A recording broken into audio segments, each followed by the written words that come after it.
kapag ang bukid ay na-spray mo na ng pangkuhol at may mga nakalusot, tagi-tagisa, yan, kuha ka na lang ng yung 1.5 liter na bottle ng soft drink.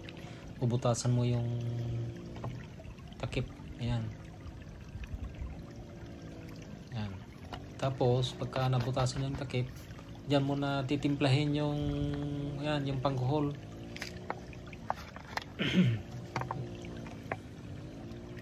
Kasi kung napsak ang gagamitin mo, mabigat,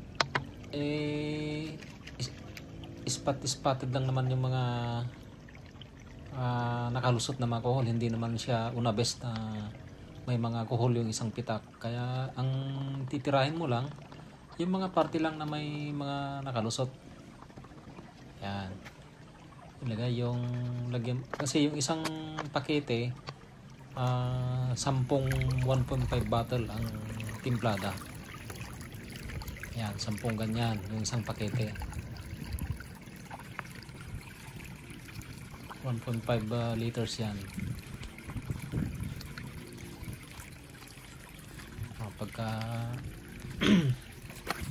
lagyan na kalugin, yan, hanapin mo yung mga parte na may nakalusot na alcohol. Yan, yun lang ang penetrate mo. Yan. Imbis na yung napsak ang bibit-bitin mo, ang bigat, yan lang. Halimbawa yan, may mga parte na hindi tumubo na yung halimbawa yung sabog. Tapos tinaniman mo yung mga parte na hindi tumubo.